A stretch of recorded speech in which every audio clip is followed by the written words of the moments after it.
Excellent. So we're going to pick up right where we last left off from last lecture. So a couple days ago, we left off talking about endian, right? The order in which, so it's not so much, I guess, a quick review over what we talked about last time that motivated us to this slide where we're talking about addressing and byte ordering.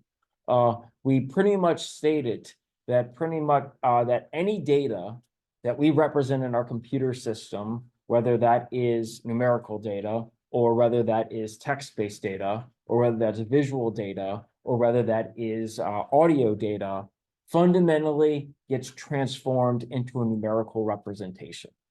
And for that reason, everything, once we have that numerical representation, can then be encoded in a binary system.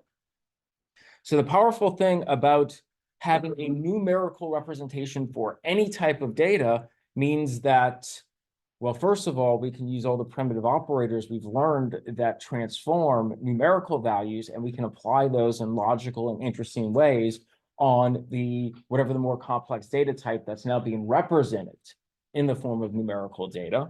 And so we're going to kind of examine this more in this lecture. But really, if everything is fundamentally numbers, the most important representation we should start with to really understand how everything runs at a systems level is number representation. Because recall how we said, and we're going to look at this a little bit more in this class, actually have a small little demo that we can kind of provide. We've already stated that we can represent our pictures, and I have a slide for this, as 3 integer values, one that represents a red, a green, and a blue. So fundamentally, we depend on integer encoding for that representation. And if we were talking about sound used, when you look at the amplitude of a sound, it might require both negative and positive values to determine whether you're going to increase or decrease across the waveform. And so in that instance, we need to worry about signed values. And we're reliant on the representation of both negative and positive values to be able to encode that. So we're going to pivot. So we started to talk about our binary representation as it is used for characters in code. And we're gonna actually look at some samples of that. But I think the rest of this chapter is really going to dedicate itself into making sure everyone has a strong understanding of how numbers are encoded. Because at the end of the day, and with text, we use car codes, right? So we're just using a character encoding for that, just uses the base set of non-negative countable integers to represent each glyph in whatever your character set is. So, and of course, there's going to be 2 different concerns when it comes time to talk about number encoding. But let's pick up where we last left off. I think that was kind of where we were at last class, where we talked about all the different fundamental ways we can store things in binary. But I think the big takeaway, and I don't know if I really landed with this punch, was that all those representations are based off of numerical formatting, expressing them as numbers. And then, of course, if we need larger encodable spaces, we can just add more bits to our binary string. And so that's what's going to allow us to start creating different data types. And so that's really going to be the distinction between like your shorts and your ints and your longs. It's the number of bits that you can encode into, which is going to give you a different amount of permutations for your binary words, your dictionary of binary words that you can then map a value to. Of course, when that happens, recall that what we stated was that the smallest addressable size you have is a single byte. So if you're using multiple bytes to go ahead and store a singular value, then your system has to know that.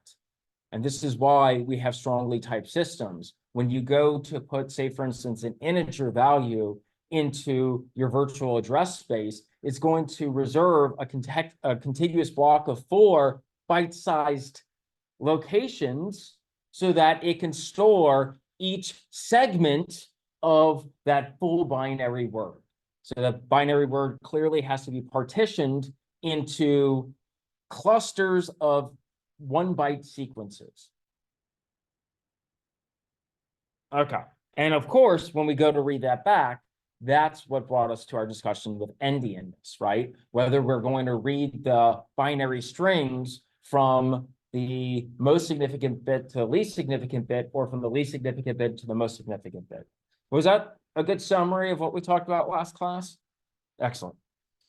And of course, actually, at this point, let's jump into some of the samples we have too. I like to intersperse slides with code samples because I think it makes things a little bit more interesting instead of just seeing something passive for a full hour and 15 minutes. Okay, let me see what I have here. So, and I might get to this actually. I'm going to start with this one. So I do have examples that we can see how we can actually produce visuals using numerical representation and sound, but I'm going to wait for a couple of slides. So right now, since we're talking about the endianness, let me go ahead and represent that. So we have here, that's going to be my show. Here we go. So it's going to be this. So GCC, let me compile here. So first, let me do Vim. So let's take a look at this code.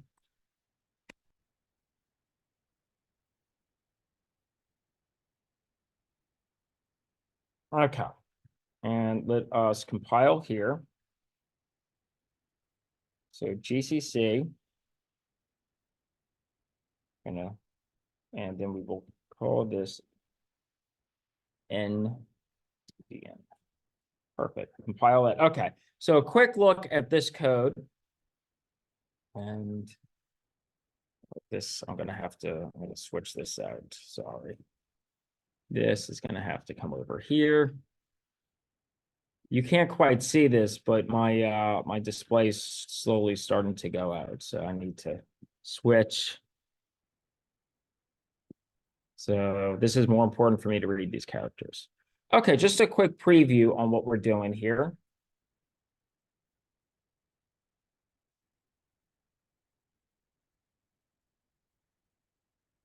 Okay.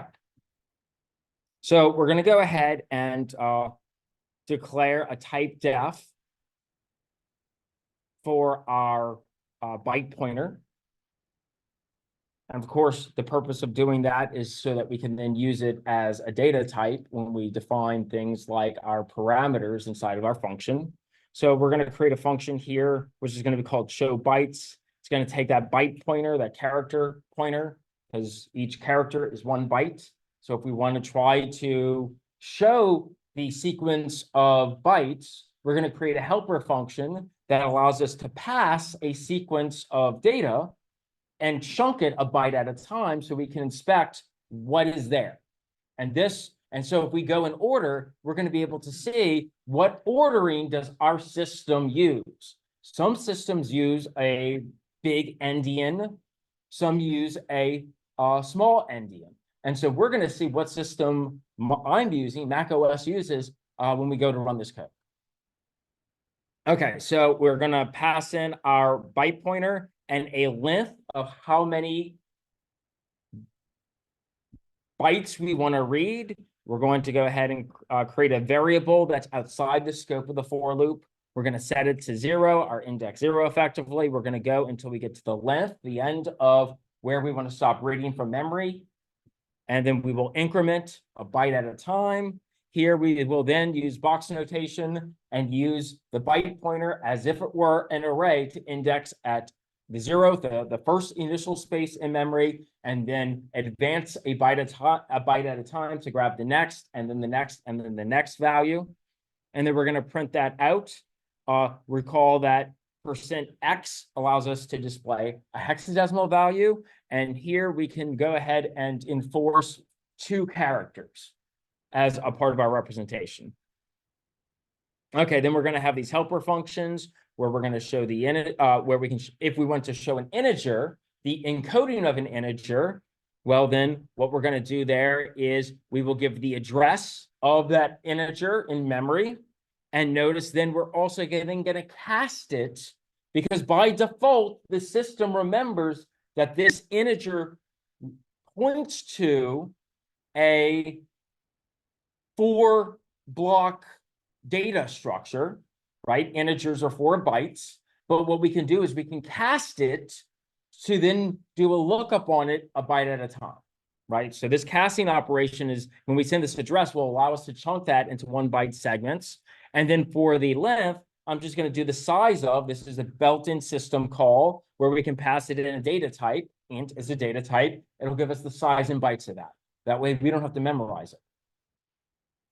Okay, if we want to show a float, we're going to create a helper function. Inside this helper function, we'll pass in a float value. We'll do the same thing. We're going to grab the memory address of that value that got passed in, and we're going to cast it so that we can read it at a per character level, a per byte level, instead of trying to grab at a full. Floats are 4 bytes as well. So the 4 bytes, and then we'll do size of float. And then we're actually going to also do a pointer. So we're going to do show pointer. We're going to pass it a void. And then here we're going to go ahead and define our pointer type. So void star. And then we will again cast that into a byte pointer, a character type, and give it the address and then do the size of. And then all we're going to do is we're going to invoke this in our main function. So in our main function, we will set up an integer value. We will set up a floating point value. We will get the address of, say, for instance, our integer value and bind that to our pointer value. And then we're just going to print this out. We're going to show the byte ordering of int. We're going to show the byte ordering of val, and we're going to show the byte ordering of our pointer. Okay, does this make sense? Just going through the source code. So now let's actually play around with this. So here we're going to show the byte ordering of our int. And it's going to be 39, 30, 0, 0, 0, 0. So for our floating point, you see it's going to be 0, 0, E4. So clearly this is in hexadecimal values, right? And then finally, for our pointer, we can see that's going to be 18, 45, 53, B, 8, F7, 7, F, then 0, 0, 0, 0. Okay, so just based off what you're looking here, is this system, what is the ordering that it's grabbing it from? Is it big endian or little endian?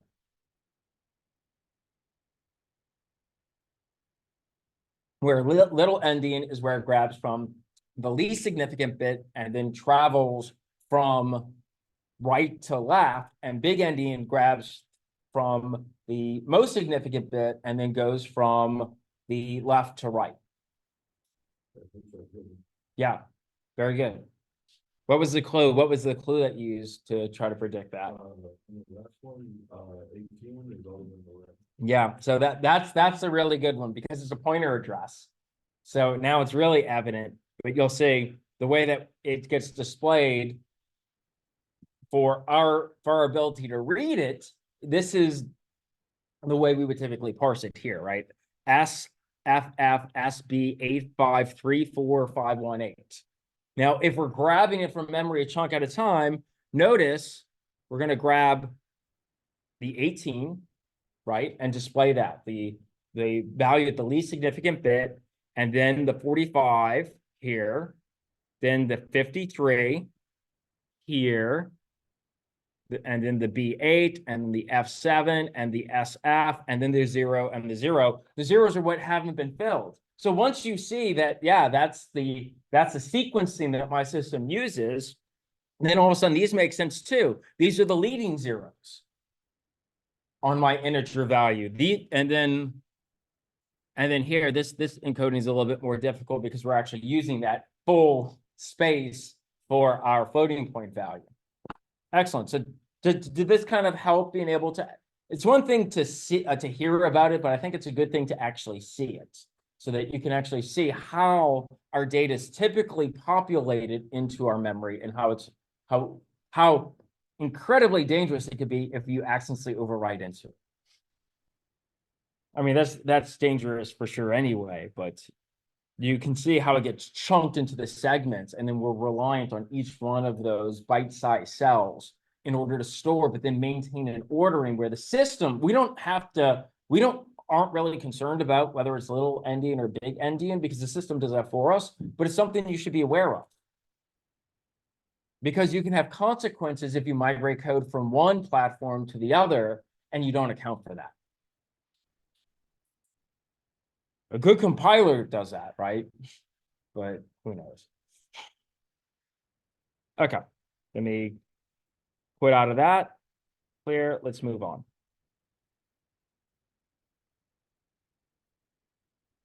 Question. So I have a question. What does the void star mean? In this instance, the void star is a way for me to pass in a pointer type, to define a pointer type. Usually you have a pointer to a data type, like a pointer to an int or a pointer to a car. This is just a pointer to a pointer, right? Which doesn't resolve to any data type.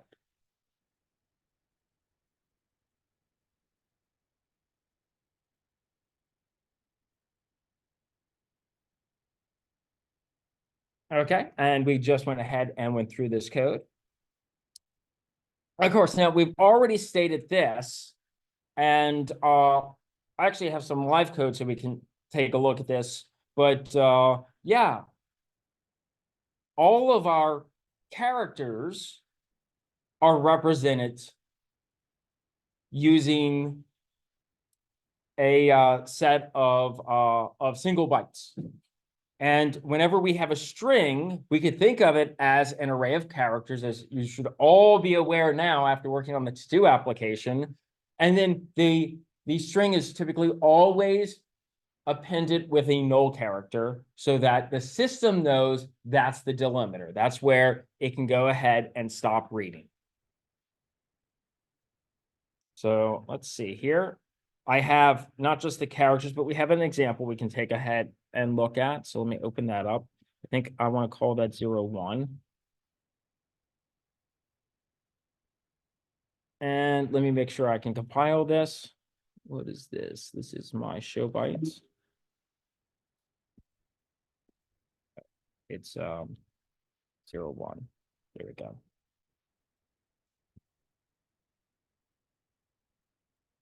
Okay, show bytes. So let's take a look before, I guess, let me run it so that you can see the output while I talk about it. And then we'll talk about what's happening in this code. Okay. So what we're going to do here is not dissimilar to what we just did in the prior code example, but here I actually just want to show you the encoding between various data types, just to show you how our data types are encoded in binary. We're talking about with characters just a moment ago, but I'm going to extend this concept beyond just text characters to also illustrate how our integers and floating point values are also, and our pointers as well. So here we're going to use the same function we saw before, the show bytes function. We're going to create these same helper functions for show int, show float, show pointer, but now we're going to add a show string as well, because here the idea is I'm going to create each one of these values here, a integer value of 1, 2, 3, 4, 5, a floating point value of 1, 2, 3, 4, 5.0, not a very interesting floating point value, but still having to use the floating encoding setup, the formatting scheme. We will create a pointer that grabs the address to our integer, and we'll go ahead and use that. And then finally, we're going to create a character pointer so that we can go ahead and save a string that will be 1, 2, 3, 4, 5. So notice, effectively, we're using the same characters. That's on purpose, right? 1, 2, 3, 4, 5 as a character, 1, 2, 3, 4, 5 as an integer, and 1, 2, 3, 4, 5 as a floating point value. Now, look at how they're encoded differently in our binary sequence when we go and display this, right? So my integer value is going to map as, and as we block it out, we know that this is, that's is in the least significant bit to most significant bit chunking when we display that.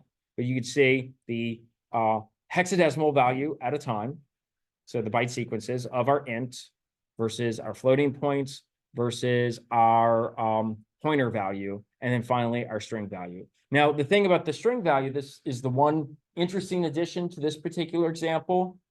It's that each of those is the ASCII code, because characters are 1 byte size. So you could actually go and on the lookup table and translate that. Let's see, 31, 32, 33, 34. Do I have the entire table here? Yeah. So 34, 43, 1, oh. I don't have the numbers. Oh, yeah, I do. Here they are. So here we go. So 31, 32, 33, 34, 35. So that's our 1, 2, 3, 4, 5, 6. So notice we could just easily use this encoding table, look at what the binary hexadecimal value is, and say, oh, yeah, that's our character. And that's why character codes are both text and numerical values simultaneously. The system treats it as a number. We treat it as like a letter. Okay, let's do the same thing, but motivate this with our code as well. We've kind of seen this in practice, but we're actually going to get our system to actually show this off. So when we declare this function, say, for instance, this function called sum that takes in 2 parameters, an x and a y, and then returns the sum of those 2 values. When we compile that, what gets put into memory is going to be a hexadecimal representation of that code. And so the system knows how to retranslate each of those hexadecimal values into assembly instructions. Then once you have the assembly instructions, you can go ahead and parse that if you wanted to into a higher level language. So that's what a lot of reverse engineering is all about. You take the hexadecimal sequences from a disassembler like IDA Pro. It can translate it into a set of assembly instructions. And then once you know how assembly instructions work, you can start thinking of the patterns that get generated with that and mapping it to a higher level language. And actually, reverse engineering is one of the classes you can take if you're interested in going the cyber track. And so in this instance, and this is actually one of the more important things about this particular slide, is that look at our Linux 32 versus our Windows versus our Sun versus our Linux 64 system. And notice the hexadecimal representation is different for each one of them. Now, what that means is that once your code is executable, it's no longer portable. Right? If you try to feed that hexadecimal sequence for a Linux 64, even to a Linux 32 system, it won't be able to run it the same way. That's what we mean by code portability, by the way. Now, if I actually want to translate this hexadecimal set of values back into the assembly instructions, it would look like this. But let me ask you, how do you think I was able to get these? The mapping between the assembly instructions and the hexadecimal representation. Well, one cool thing that the system's designed for, again, our shell is designed as an application that allows us to execute a number of other applications. So that's a big driver of what the shell environment is. There's a lot of powerful tools that are really catered towards, let's call people who use shells power users. So for those of you who are adept at using shells, there's a set of built-in tools and commands that allow you to evaluate applications, executable applications. Since the shell is designed to run applications, clearly it should also serve as a testing tool and a debugging tool that allows you to assess what is wrong with an application that you're trying to execute. One such command tool that's worth knowing about is called object dump. So object dump is a disassembly tool. It allows us to disassemble binary executables that allows us to then to get powerful insights about something that started as a high-level language, went through the compilation process to be converted into hexadecimal representation, we can then disassemble it from the hexadecimal back into the assembly language instructions. That's as granular as it can get without getting a more powerful application to try to guess what the assembly instructions then map into a higher level language. And so what we want to do when we go and do our disassemble, we'll actually play around with this in just a moment. We're going to pass it the D flag that allows us to disassemble. And so we're going to display a binary to assembly translation then. So when we do this, there's another thing with this particular example I kind of want to motivate. So far, we've seen we can use the shell environment to execute our own C code applications, right? So we go through, we compile our C source code into executable object code, and then we can tell the shell, okay, run that. Well, the shell can run almost any kind of applications that have been compiled. Say, for instance, it could be also Python or JavaScript or Java. We've seen that before. So we could use a myriad of languages, but believe it or not, the commands we use in the shell itself can go into a file and be executed. So we can even execute what are called shell scripts, which is simply a file that has the same keywords you would use to be interactive with the shell. And then what happens is the one thing in common with all of the files that allows us to launch and execute on our computer system is a permission. So when we talked about files earlier, files have certain permissions. They're an abstraction that allows us to encapsulate a sequence of bytes and then parse it in some way based off of the context, whether it's the context of C code or text file context or a PNG context.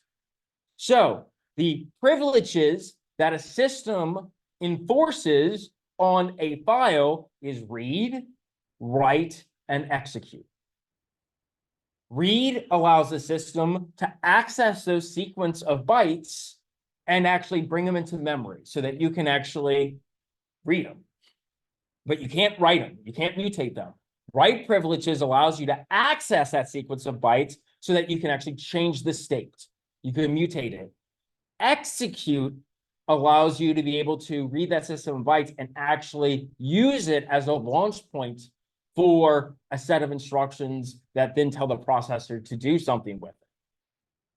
Right? So every file has those. That means every file can potentially be an application file. So we maybe think of those as different things, but at the system level, it's all the same. And so this allows us to actually create a text file, like a shell script, and then use a command that changes the file type. By default, it's not executable, but we can do change mode from the shell to change the permission level on a file. So instead of just having to read and write, we can make it have executable. We're going to take a look at that. That's going to be the next practical demo we're going to take a look at. And so this is really just to highlight and demystify how code is like, it's the same as all the other data that exists inside of our memory, inside of our system. Okay, let's clear this. Let's quit out of this.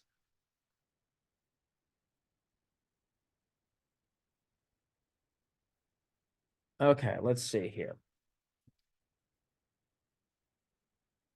So I want to, so let's take a look at the source code. So this is going to be, I think, 02.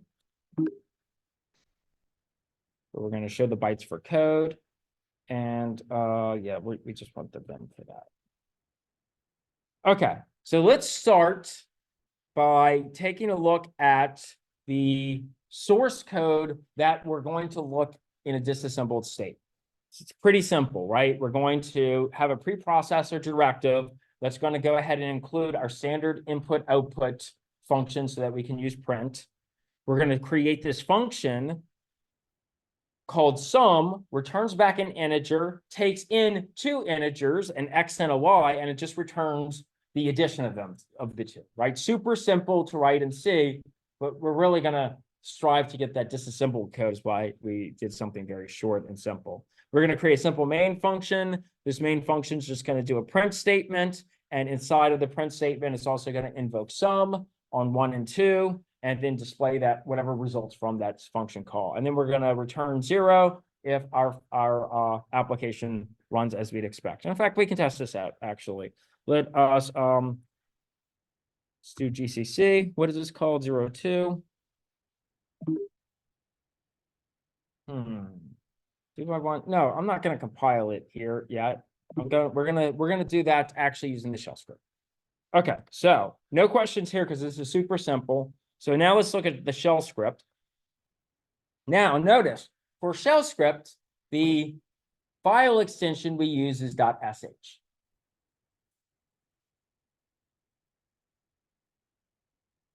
So on a shell script, typically we do a hashtag, we use the hashtag shebang. We do a shebang operation to say, hey, this is designed to run in a bash environment. So this is our executable environment for our shell script, which is the shell. And notice, if we wanted to add comments into our shell script, we just use hashtags, right? So it's going to ignore anything that has a hashtag so that I can go ahead and give as much insight to a human reader where it then gets ignored by the system itself when it goes to execute this. Here, I'm going to go ahead and invoke the GCC compiler. I'm going to use the -G, which is great for debugging purposes. I think I mentioned this here. What this does is during the compilation process, if we want or know we want to cater to a debugger, passing the -G flag during the compilation will preserve the function names. By default, if you don't do that, it doesn't care about the function names when it translates it. So it's just going to create random garbage to it. But since we want to be able to access the sum function without having to inspect every line of code that gets assembled, right? We want to be able to use a search term. We can pass that, and it makes the disassembled code and the assembled code much easier for us to debug. So that's why I'm going to do the -G there. And so then what we're going to do here is, again, one of the beautiful things about the shell, and actually this is going to be a big highlight when we start talking about what we're going to do for the midterm, is that there's a lot of built-in applications that make processing data, whether it's being output from an application or if you're trying to pipe it into an application, it makes it very easy and powerful. So one of these is clearly the object dump. We're doing the -D recall because that will allow us to go ahead and do our disassembly on our object code from our executable. Then what we're going to do is we're going to pass it the application. So here, the output, our application was called some program. So when I run this, it'll compile this for me and then create an executable called some program. Then I'm going to dump that binary executable, disassemble it, so I show the hexadecimal value, the what memory addresses it's in, the hexadecimal representation at those memory addresses, and then finally the assembly instructions that map to those hexadecimal values. And then, since I don't want to manually search through all that code, I'm going to then go ahead and feed that in to an application called grep. And grep is effectively like it allows me to search my system for keywords. So I will use grep to go ahead and search looking for the sum function. So when we have our disassembled code, it's going to put the function names when we use the -G flag. It's going to encapsulate them in angle brackets and preface it with an underscore, just so you know. So that's what we're going to search for. Okay, is there any questions about this? So these I could just type in, but I want to show you that I can type it ahead of time. I can create a shell, and then if I actually want this shell to be executable, right, I do this right here, change mode, and then +X means provide executable privileges, and then I would also give the file name to do that. So if I do that, let's actually do that now. I'm just going to. So let's do change mode. Did I get that right? I have a bar right there. I can't see what I typed. We'll hope it's right. Okay, we do that. Nope. Yep, that's. I felt like. Okay, there we go. Perfect. You can actually see my monitor. About a quarter of my monitor is just nothing but black bars. And then my display is slowly going out on it. Okay, so let's actually, so if this is an executable, we've seen the protocol for executing an application that's inside of our local directory is usually // and then whatever the executable name is, right? So here, let me go ahead and try to do that and notice it's actually executing just like any other executable application or executable file. And so here on the output, we can see, oh, this is the memory address for that sum function. So we can see exactly where in our system that has now been put into. And then we can read each of the hexadecimal values that represent a part of the instruction set for that full application and what memory address it resides in. And notice there's different blockings of this. So this 55 represents pushing things onto the stack, probably because we need to clear out the registers and everything to start doing the sum call. And then we're going to move some values for our destination pointer and our source pointer. And then finally, we're going to do this addition here. And then pop everything off and then return. So we'll talk more about the assembly, remind everything. But the point of this wasn't to start reading assembly. It was to illustrate that our code is just data inside of our system. And it's stored in memory, just like all the other data inside of our system.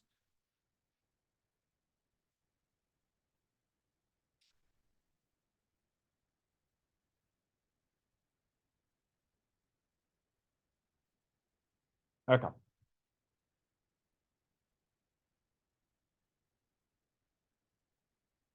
Okay, so we've already covered a lot of what C allows us to do, but let me just, so I don't want to spend too much time iterating over these slides because you've already seen this before when we did our crash course in C, but I'm going to bring back these concepts because it's important for us to understand now that we see that everything inside of our system is represented in the form of binary sequences.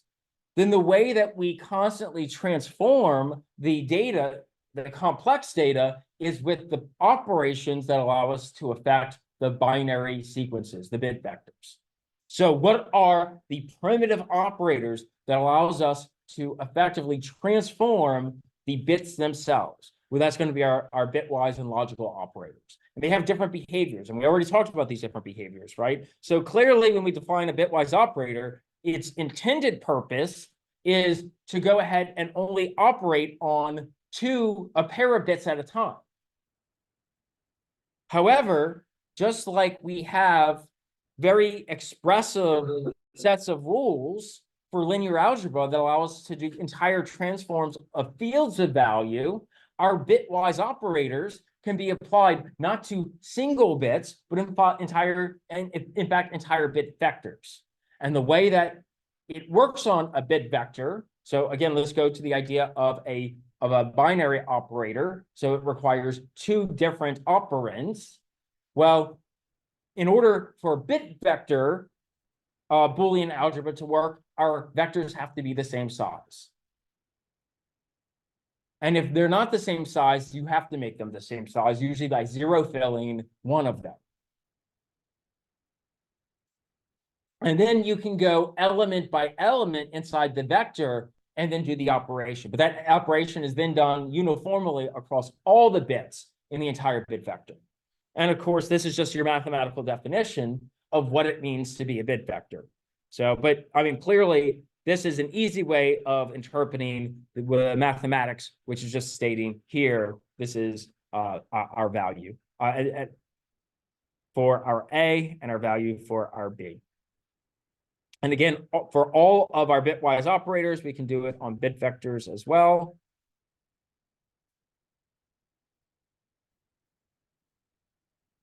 And so let me see here. Do I have, yeah, let's do this. So let's clear this. Let's take a look at our, so we can just see really quickly some basic code where we will have the ability to print a binary string. And then what we're going to do is we're also going to create a print function that creates a pretty print. So it's going to print our bitwise operation. So we're going to have our first binary string, our second binary string, the results, and then as a character string, whatever the operation type was. So here, let's take a look and say we have these two different binary sequences, and that does not look right. I think this one is like that, and I think this one is probably like that. No, I'm not in edit mode. Anyway, so we're going to start with our two binary strings. I don't want to get in edit mode in case I change by accident while I'm playing around with my mouse. So just say here, this isn't quite accurate, but we're going to see what it looks like when we go ahead and compile our code. So the first thing we're going to do is we're going to do the bitwise operators on the entire bit vector, show the results. Let's just do it. So let's see, this is 0, 4, I believe. And let's call this bitwise ops. And so let's run our bitwise ops. So here, if we start, for instance, with this sequence, yeah, that looks more correct, right? The F here, and we have our 1. Okay, so if we do an OR operation, notice it's doing an entire bit at a time at its position. So like the least significant bit gets ORed with this one gets ORed with this one. It's the same with my ANDs. It's the same with XORs. And finally, it's the same with the NOT.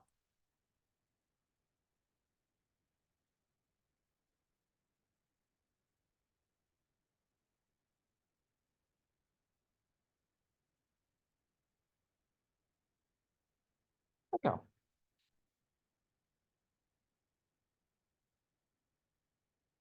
Okay, so let's talk more about bit vectors then. So now so one of the powerful concepts behind our bitwise operators is that they can be applied to an entire vector at once, regardless of the size of it, so long as the pair of bit vectors match.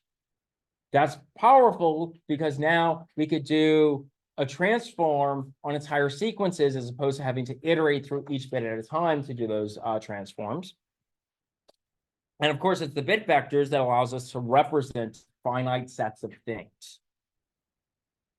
And so once we start talking about sets, there's an alternate way that we can represent a bit vector. So one way of representing the bit vector is what I just showed you, right? I show you all the 0 and 1 values. Now that creates very large binary strings. So typically we compress that by retranslating them into hexadecimal values, right? Because I can group bits into clusters of 4 and represent it with 1 character instead of 4. But even then, that's still kind of arduous and large. There's a way to also alternatively model a binary string as a set of values as opposed to a vector of values. Do you know the difference between a vector and a set? That's kind of a nuanced concept, but it's one that's worth understanding. And probably it's one that you talk about in data structures, or do you talk about in 2120? At least mathematically, what's the difference between like a vector and a set?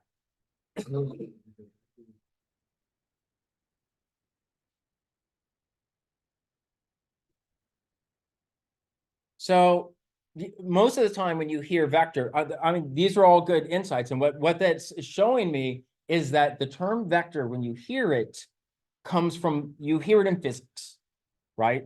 And so, yeah, we use vectors to represent things like directionality with a certain amount of magnitude, Or you can use a vector to represent a set of multiple coordinates to create like a 3D axis. Both those are use cases of vectors. Actually, let me even abstract this term even more so for you. Anything that is an ordered collection is a vector.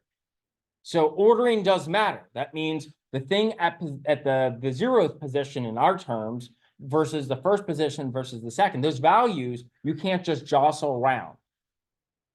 So it means and so when ordering matters, that means you can have repeated elements. So I can have multiple zeros and ones inside of a vector. So that makes sense for coordinate systems, right? That makes sense for directionalities with magnitudes. But in fact, any list then has a vector-like properties. In fact, in C, what you would normally call a list in like Java or a Python is usually called a vector.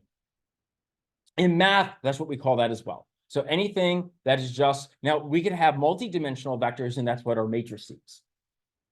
Okay, so a vector, but the important properties of a vector is that it's ordered, think like an array, right? So that you can start indexing into values, and it can have repeated values. So that allows us to represent these all as one group. Notice I'm using angled brackets to say this is my bit vector. Okay, but I can also just as equally represent a bit vector instead as a set. Let me distinguish what a set is. A set is a collection as well, but ordering does not matter, and every element has to be unique. So sets, so for instance, the set of keys in a dictionary is a set, because all the keys in a dictionary, again, if you went through data structures, have to be unique. They can't be duplicated. But the ordering doesn't matter, right? It's not like in the indexing inside of a vector or an array. Okay, so does everyone kind of understand the distinction now mathematically between a set and a vector? So we saw how we can represent our binary sequence as a vector. So we can also do the same thing with a set, but now we have to retranslate it a bit, right? Because sets have to have unique elements. That means you can't repeat the value 0 or 1 more than once.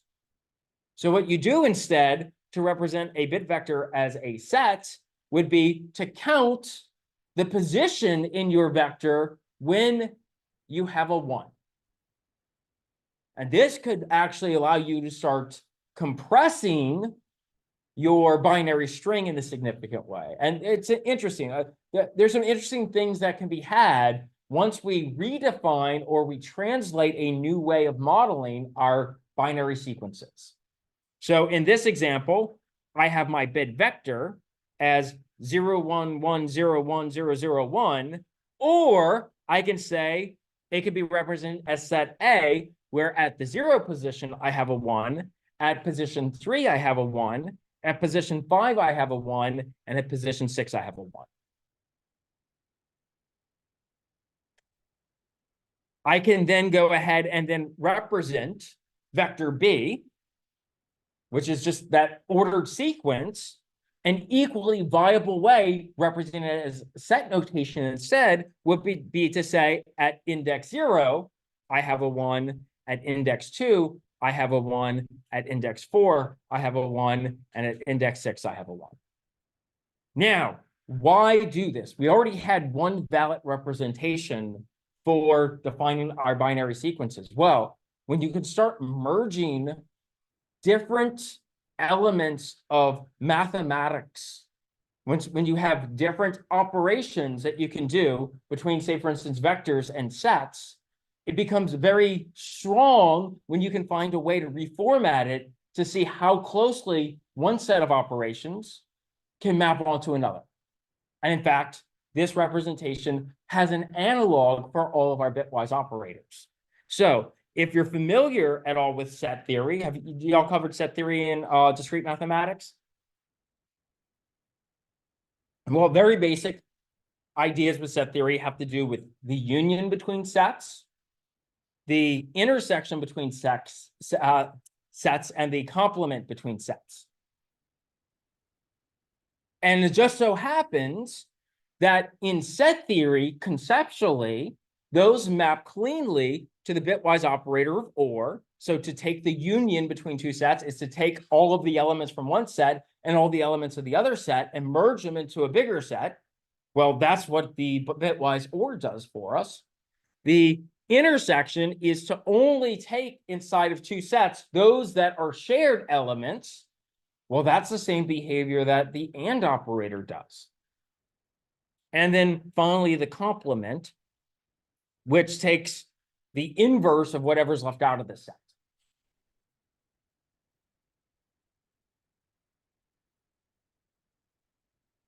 So that's kind of like our NOT operator. So then we can see very easily that if this were my bit vector, and I was to do the bitwise AND between that vector A and B, I can also do the intersection. And even though they're represented in two different ways, one as a bit vector, the other as a set, they still translate into the same result, which is powerful because now set theory has more expressive means of transforming our binary data. We can use those tools and then convert it back into a binary string or a bit vector and then use those tools. You can never have, so you don't need to know all the maths to be a proficient developer, but what can make you like that next level up is the more mastery you get with maths, the more ways you can model a particular type of data, and it just gives you more tools to be able to manage and handle it. And once you get a good analog between two different data formats, you then just give yourself a lot more availability from being able to use the tools from one set of maths versus the other. Okay, let's go back and start talking about how we do use things like bit vectors or sets or whatever, right? These more complex data types to represent more complex data or just more complex concepts inside of our system. So we had stated earlier that the more abstract things like images, sounds, and text have a numerical representation. We kind of alluded to this talking about how colors can have one of three different values, red, green, and blue.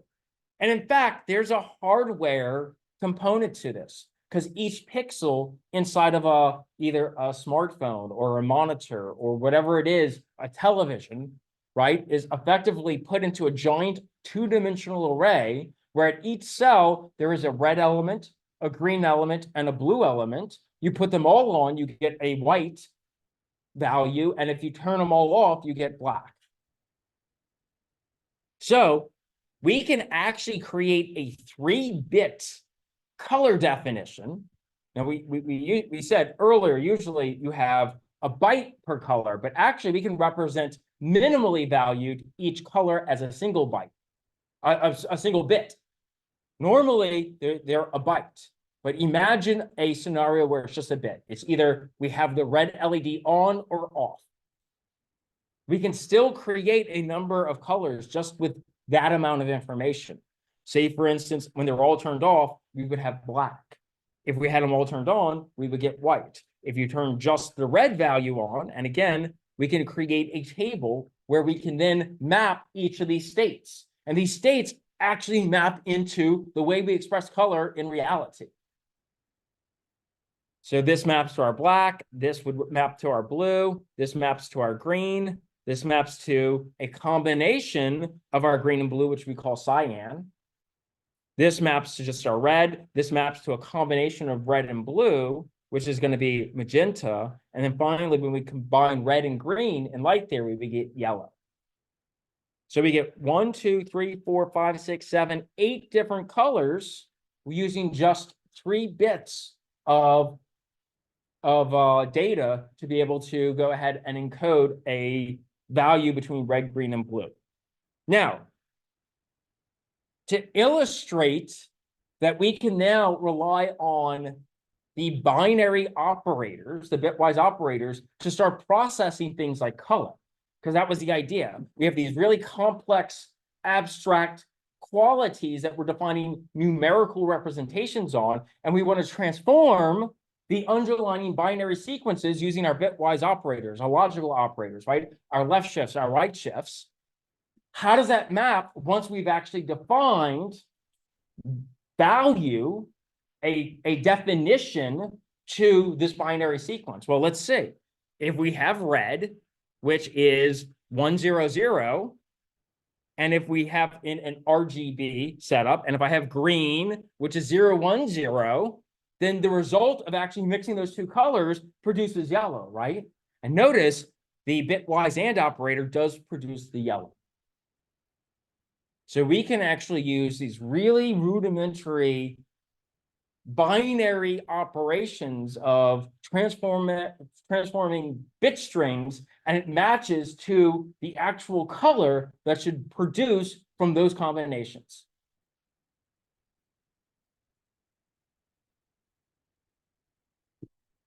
Let's actually see a demo. Not going to do a demo in C. For anything visual or music, we're going to go up a language level. We're going to use Python.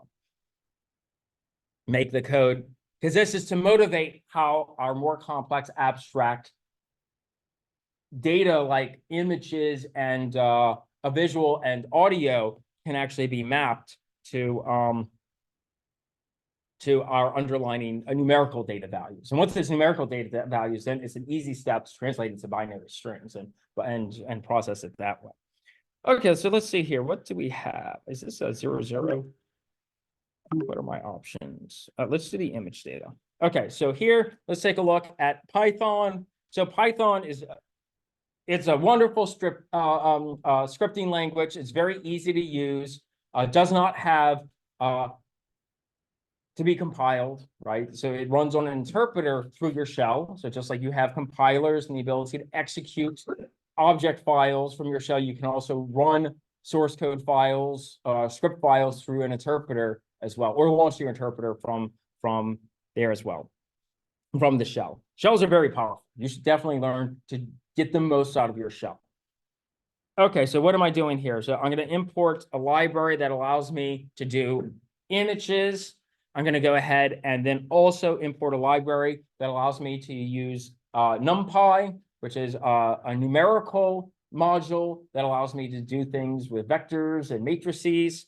Here, I'm going to create some data. Each one of these is going to represent a pixel. So I'm illustrating, I can actually draw a pixel at a time, giving these numerical formats that we talked about. So this is a red pixel, right? And so here, we're actually going to use the byte representation. That's the common representation you actually have for RGB, not a single bit. So here, we're going to set our color value all the way to the max that you can get with 1 byte, which is 255. And we're going to set our G and B values to 0. Here, this is going to make a green pixel. Here, we're going to make a blue pixel. And then here, we're going to make a white pixel. So I'm going to take this array and I'm going to turn it in. I'm going to take this list and I'm going to use NP array just to turn it into an array, because that's what the module that's going to produce our image is looking for, an array of RGB numerical values. Then I'm just going to pass, I'm going to call this function outside this module, image. It has a helper function called from array, where I pass it an array and I tell it the formatting rules, because believe it or not, there's more than one way to format your colors into numerical values. RGB is just one of them. HSL is another popular one. So we're going to then get an image back, and then we're actually just going to show that image. So let's go ahead and run this. So if I want to run this, I use Python 3, and then what's this called? 00-image. There we go. Let's run this. It's going to launch, and then there it is. Okay, yeah, this is perfect, right? That's exactly what I wanted. Can everyone see it? Okay, so I was drawing individual pixels, but fortunately, I can zoom in. Okay. Oh, yeah, there we go. So just think, every time you're displaying something onto your monitor, that's exactly how it's doing it, right? A pixel at a time, or on your phone or whatnot.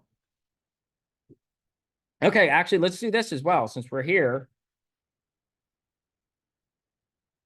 Let's take a look at our audio as well. So here, I'm going to also grab NumPy. I'm going to grab Sound Device, which is a module that you can go ahead easily import into Python. We're going to create this helper function that's going to generate a tone. So in order to generate a tone, the numerical values that we can define or map onto music is frequency, duration, and sample rate. So I think someone had looked that up last time. And so here we're going to get the number of samples we need based off of the sample rate and the duration we want it for. So the multiplicative property of those two things tells us how long we're going to go ahead and play our sound for. And then what we're going to do here is then we use a little bit of trig, because music follows a wave-like pattern. So we can use a sine wave, pass in our value using both pi and the frequency, and that's going to be able to generate the particular note. So suppose I have these tones I want, an A4, a C5, and an E5, right? So there's a numerical representation for each of those that falls into this waveform function.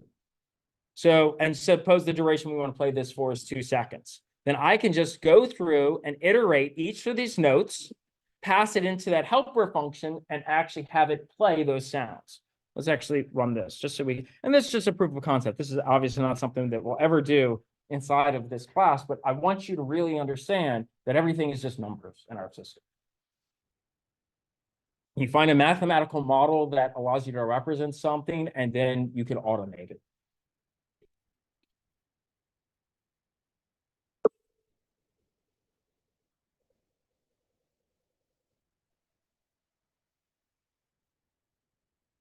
Perfect.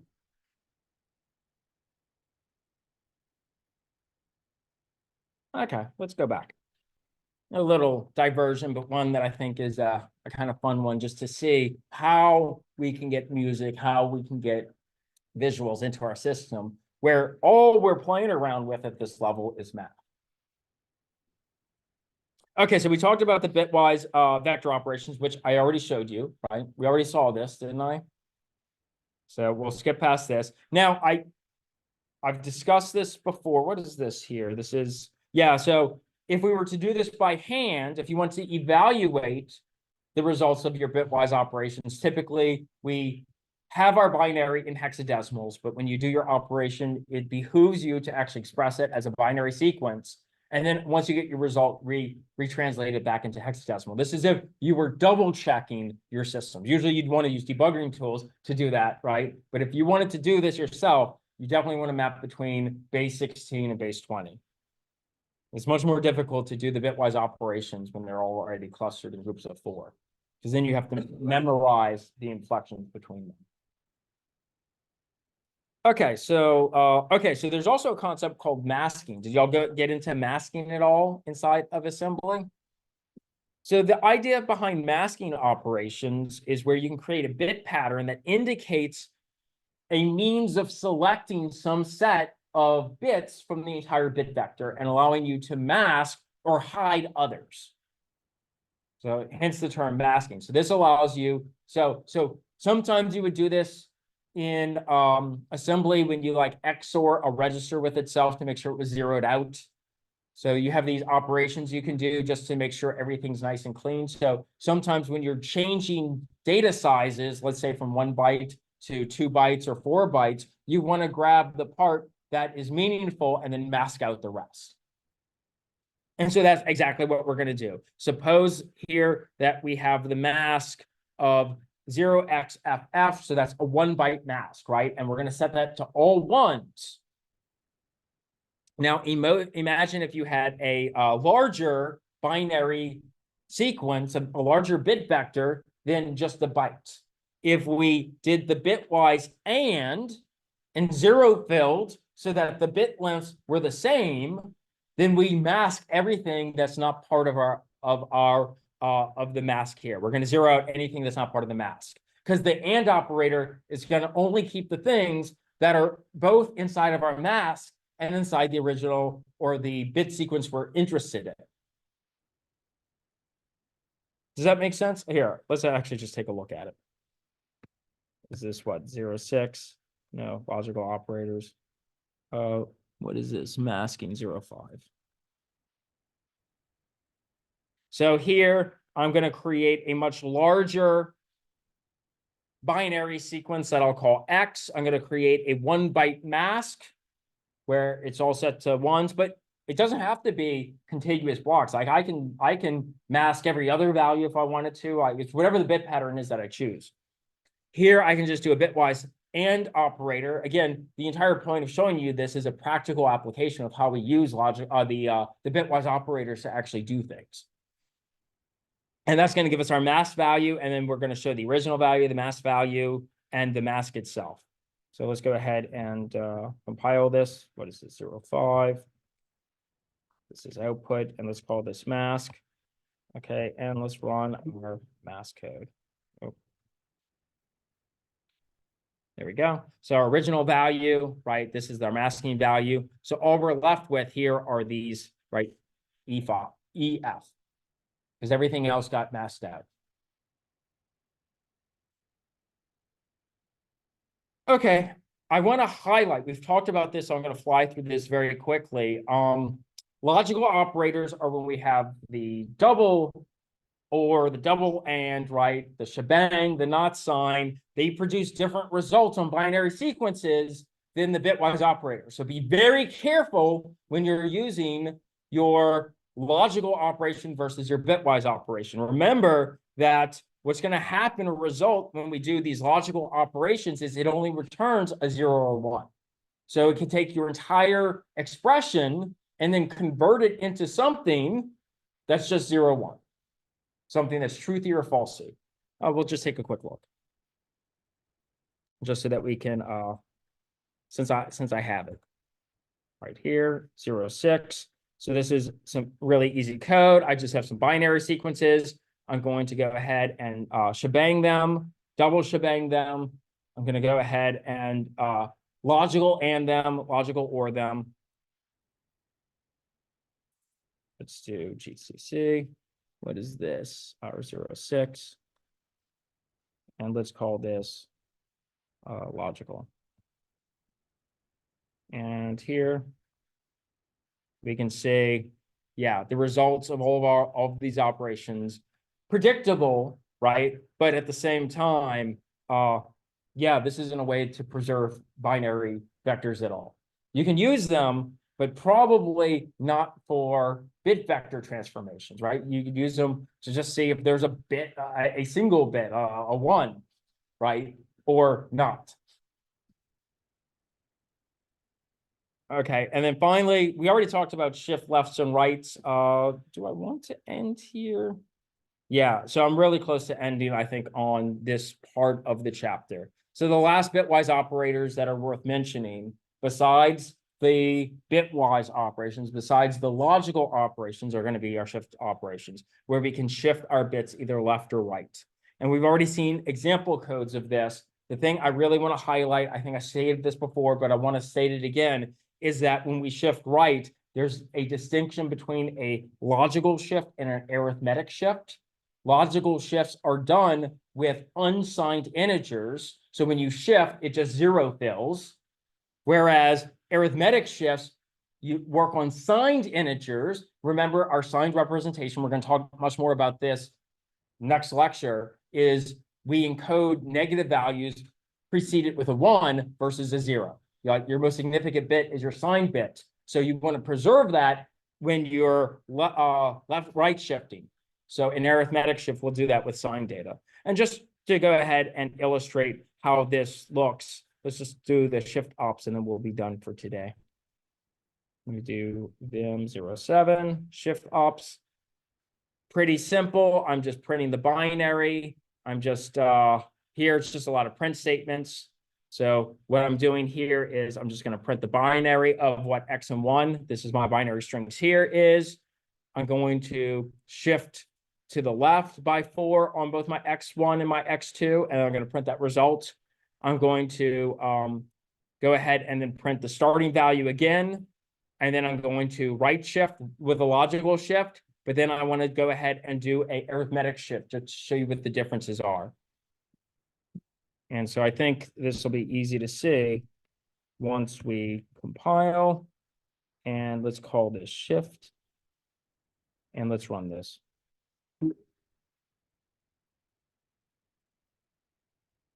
Okay, and here, yeah, I start with these binary sequences. Again, this represents another operator that allows us to operate on entire sequence of bits, so bit vectors. Here, you can see we've shifted to the least significant bit to the left by 4 places. And so we lose the data that was at the most significant bits that got shifted out, and we zero fill. So this is a lossy. Remember, these operators are always lossy. You're losing bits in the process by shifting your lower significant bits to the more significant places. And then here we're doing the same thing. This is our logical shifts where it's just going to zero fill. Again, we're losing all of the least significant bits and we're pushing them towards the right. And this is a representation of the arithmetic shift where it preserves our sign. So notice as it pushes those values by 4 places, it maintains whether the leading value was a 1 or 0 to illustrate that it was a negative or positive value. Excellent. Okay, I think we're out of time. We'll make sure there's no other questions on the chat box. There isn't. Excellent. I think we got to a good place today. We'll pick up and talk about actual integer representations with next lecture.